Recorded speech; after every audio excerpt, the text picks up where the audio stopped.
மணி transfer business பண்ணுறீங்க, ஆனால் இதெல்லாம் இருக்கணும் அப்படின்னு தெரியாமையே நிறைய பேர் பிஸ்னஸ் பண்ணிட்டு இருக்கீங்க. அதுக்கு என்ன மாதிரியான லைசன்ஸ் வேணும்? யாரெல்லாம் இந்த பிஸ்னஸை பண்ண முடியும்? நாங்கள்லாம் எலிஜிபிளா? இந்த கவர்மெண்ட்ல இருந்த அப்ரூவல்லாம் வாங்காம இந்த பிஸ்னஸை நீங்கள் பண்ணவே கூடாது. அப்படி பண்ணால் இந்த பிஸ்னஸை இல்லீகல் பிஸ்னஸ்னு சொல்ல ஆரம்பிச்சுருவாங்க. ஸோ இந்த மணி டிரான்ஸ்ஃபர் அப்படிங்கிறது வந்து இப்போ பொதுவாக எல்லாருமே பண்ண ஆரம்பிச்சிட்டாங்க. ஆனால் பண்ணுறவங்க எல்லாரும் லைசன்ஸ் வச்சுருக்காங்களா? ஆர்பிஐ அப்ரூவல் வாங்கியிருக்காங்களா? இல்லை பேங்க்கில் ப்ராப்பரான பிஸ்னஸ் கம்யூனிகேஷன் சென்டராக அவங்க அப்ரூவ்டு வாங்கியிருக்காங்களா? அப்படின்னா டவுட்ஃபுல் தான். பட் இந்த பிஸ்னஸ் பண்ணுறவங்க நிறைய பேருக்கு இன்கம் டேக்ஸ்லேருந்து நோட்டீஸ் வருது, ஜிஎஸ்டிலேருந்து நோட்டீசஸ் வருது. ஸோ இப்போ இவங்க பண்ணுற இந்த கம்பெனியை ஹேண்டில் பண்ணக்கூடிய ஜிஎஸ்டி ப்ராக்டிஸ்னருக்குமே நிறைய டவுட்ஃபுல் இருக்குது. என்னென்னா, இது முதல்ல வேலிடு பிஸ்னஸா? இது முதல்ல லீகலா? இது லீகலாக இருக்கணும்னா என்ன மாதிரியான செட்டப் அவங்க பண்ணணும்? இப்போ இந்த மாதிரி லீகலா இல்லை அப்ரூவல் லைசன்ஸே இல்லாமல் அவங்க பண்ணாங்கன்னா அது இல்லீகல் பிஸ்னஸாக இருக்கும். அப்போ அவங்களுக்கு என்ன மாதிரியான கான்சிக்வன்சஸ் வரும்? இதை பற்றி தான் இந்த வீடியோவில் ஃபுல் அண்ட் ஃபுல்லாக நம்ம பார்க்க போகிறோம். ஸோ இந்த வீடியோ போகிறதுக்கு முன்னாடி நீங்கள் ஜிஎஸ்டி இந்தியா டெய்லியை சப்ஸ்கிரைப் பண்ணுங்கள். ஸோ இந்த மணி டிரான்ஸ்ஃபர் அப்படின்னா என்ன சொல்கிறாங்க? அதாவது டிஎம்டி அப்படின்னு சொல்லுவாங்க, டொமஸ்டிக் மணி டிரான்ஸ்ஃபர் அப்படின்னு. இப்போது சப்போஸ் நீங்கள் வந்து ஒரு இபி பில் கட்டணும். இபி பில் கட்டுறதுக்கு உங்களுக்கு தெரியாது. ஸோ நீங்கள் என்ன பண்ண போகிறீங்க? இங்கே ஒரு சர்வீஸ் சென்டர் இருக்குது, அங்கே போயிட்டு நம்ம கேஷை கொடுத்துட்டோன்னா அவங்க என்ன பண்ணுவாங்க? இபி பில்லை கட்டிடுவாங்க அப்படின்னு.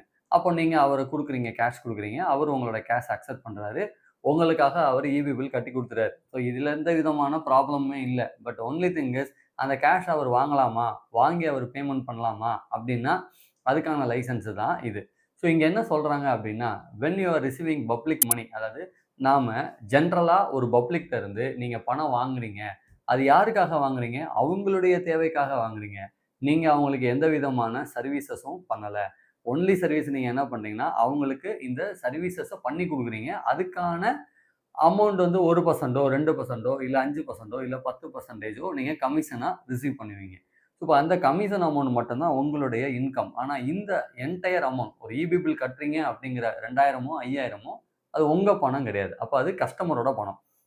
எப்போ நீங்கள் கஸ்டமரோட பணத்தை நீங்கள் வாங்குறீங்க அப்படியும், அது வாங்கி உங்களுடைய அக்கௌண்ட் மூலமாக நீங்கள் வந்து அவங்களுக்கு பேமெண்ட் பண்ணுறீங்க அப்படின்னா, then there is a license is required அப்படிங்கிறது தான் இங்கே கொஸ்டினே.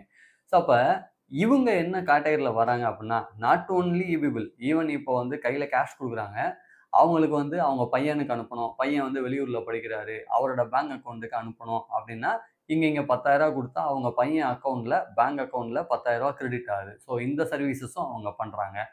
அது மட்டும் இல்லாமல் கிரெடிட் கார்டுக்கு பேமெண்ட் பண்ணுறது. ஸோ இந்த மாதிரி நிறைய சின்ன சர்வீசஸ் வந்து பண்ணி கொடுத்துட்ருக்காங்க.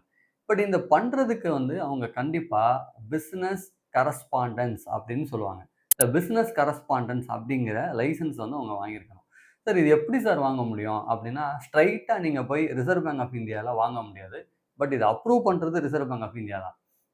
நீங்கள் ஏதாவது ஒரு பேங்க் அக்கௌண்ட்டை நீங்கள் அப்ரோச் பண்ணணும். ஸோ அந்த பேங்க் மூலமாக தான் நீங்கள் என்ன பண்ண முடியும்னா, பிஸ்னஸ் கரஸ்பாண்டன்ஸ்க்கு அப்ளை பண்ண முடியும். ஸோ பிஸ்னஸ் கரஸ்பாண்டன்ஸ் அப்ளை பண்ணதுக்கு பிறகு நீங்கள் தாராளமாக இந்த மாதிரியான பிஸ்னஸை வந்து நீங்கள் டேக் ஓவர் பண்ணி கொடுக்கலாம். அதாவது கஸ்டமர்ஸுக்கு நீங்கள் சர்வீசஸ் பண்ணலாம். இந்த பிஸ்னஸ் கரஸ்பாண்டன்ஸ்னால் என்ன சார்? இது மாதிரி பிஸ்னஸ் ஓகே. இப்போ மணி ட்ரான்ஸ்ஃபர் பண்ணுறோம், இல்லை ஃபாரெக்ஸ் ட்ரேடிங் பண்ணுறோம். அப்போ அதுக்கெல்லாம் என்ன சார் பண்ணணும்? நீங்கள் ஃபாரெக்ஸ் ட்ரேடிங் பண்ணுறதுக்கு வந்து ஃபாரெக்ஸ் லைசன்ஸ் வேணும். அது கண்டிப்பாக ஆர்பிஐலேருந்து தான் நீங்கள் வாங்கணும். நீங்கள் நார்மலாக வந்து ஃபாரெக்ஸ் லைசன்ஸ் இல்லாமல் நீங்கள் பண்ணுறதும் அது கரெக்டான ப்ரொசீஜர் கிடையாது. இது வந்து ப்ரொசீஜரல் லேப்ஸ் இருக்கும். அது லீகலாகவும் அது வராது.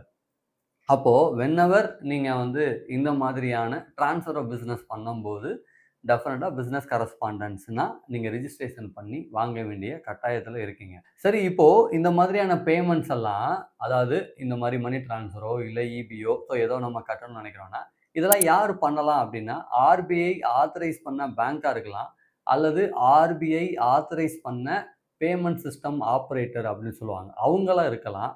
இல்லை அப்படின்னா ஏஜெண்டாக இருக்கலாம், இல்லை பிஸ்னஸ் கரஸ்பாண்டண்ட்டாக இருக்கலாம். இந்த ஏஜெண்ட்டும் பிஸ்னஸ் கரஸ்பாண்டண்ட்டும் யார் அப்பாயிண்ட் பண்ணுவாங்க அப்படின்னா, ஒரு பேங்க். ஸோ ஒரு கமர்ஷியல் பேங்கோ இல்லை ஒரு நேஷனலைஸ்ட் பேங்கோ இதை வந்து அப்பாயிண்ட் பண்ணுவாங்க. ஸோ இவங்களாவும் இருக்கலாம். இவங்க எல்லாருமே லைசன்ஸ் உள்ளவங்க தான்.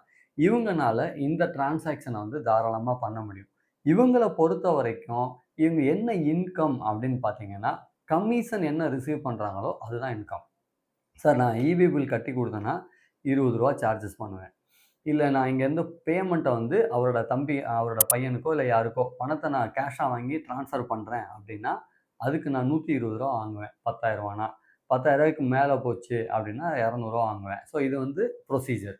ஸோ அப்போ இந்த சர்வீஸ் சார்ஜஸ தான் 100ஓ, 120ஓ, 50ஓ இல்ல பெர்சன்டேஜ் பேசிஸ்ல 5ஓ, 10ஓ எதுவா இருந்தாலும் அது மட்டும் தான் இவங்களுக்கான இன்கம். இந்த இன்கம் எப்ப அவங்களுக்கு 20,00,000க்கு மேல போகுதோ, அப்ப கண்டிப்பாக அவங்க ஜிஎஸ்டி ரிஜிஸ்ட்ரேஷன்ல பண்ணணும். நீங்க குடுக்குற பணம், அதாவது ஈபிக்காக குடுக்குற பணமோ, அல்ல பேங்க் ட்ரான்ஸ்ஃபர்க்காக குடுக்குற பணத்தையோ, இங்க இன்கமா ட்ரீட் பண்ண முடியாது. ஏன்னா, அது உங்களோட பணம். அது உங்களுடைய தேவைக்காக இன்னொரு இடத்துக்கு ட்ரான்ஸ்ஃபர் பண்றாங்க. ஆனா, நீங்க அதுக்கப்புறமா குடுக்கக்கூடிய கமிஷன் மட்டும் தான் அவங்களுடைய இன்கம். ஸோ அந்த இன்கமுக்கு தான் அவர் என்ன பண்ணணும்னா, இன்கம் டாக்ஸும் பேமெண்ட் பண்ணுவாரு. ஜிஎஸ்டியுமே பேமெண்ட் பண்ணுவாரு. ஜிஎஸ்டி எப்போ வரும்னா, எப்போ அவரோட ல சர்வீசஸ் வந்து 20,00,000க்கு மேல போதோ அப்ப. ஏன் சார் இங்க 20 லேக்ஸ்? ஏன்னா இவங்க சர்வீஸ் கேட்டகரி கீழ தான் வருவாங்க. So they are providing the services. இவங்க வந்து ஏஜென்ட்டா இருக்கலாம், அல்லது பிசினஸ் கரஸ்பாண்டன்ட்டா இருக்கலாம். But they are the service provider. So இப்ப அந்த சர்வீசஸ்க்கு அவங்க 18% ஜிஎஸ்டி வந்து கலெக்ட் பண்ணணும். அந்த 18% ஜிஎஸ்டிக்கு they have to pay the a entire amount. அது சார் ஐடிசி உங்களுக்கு கிடையாதா? உண்டு. So they can avail the ITC. So input tax கிரெடிட்ட அட்ஜஸ்ட் பண்ணிட்டு, பேலன்ஸ் நெட் என்ன இருக்கோ அத மட்டும் அவங்க பேமெண்ட் பண்ணா போதுமானது. பட் இவங்களுக்கு 18% ஜிஎஸ்டி வந்துரும்.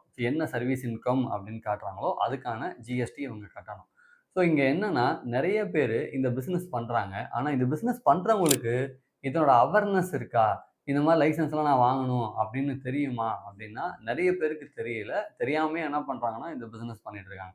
அப்போ இவங்க வந்து அட்லீஸ்ட் இதுக்கப்புறமாவது, இந்த வீடியோ பார்த்ததுக்கு அப்புறமாவது, இதுக்கான ப்ராப்பரான முறைய அவங்க தேர்ந்தெடுத்து, அதுக்கான லைசென்ஸ் வாங்கிட்டு, இந்த பிசினஸ பண்ணாங்கன்னா, அவங்களுக்கு டெஃபினட்டா ஹெல்ப்ஃபுல்லா இருக்கும்.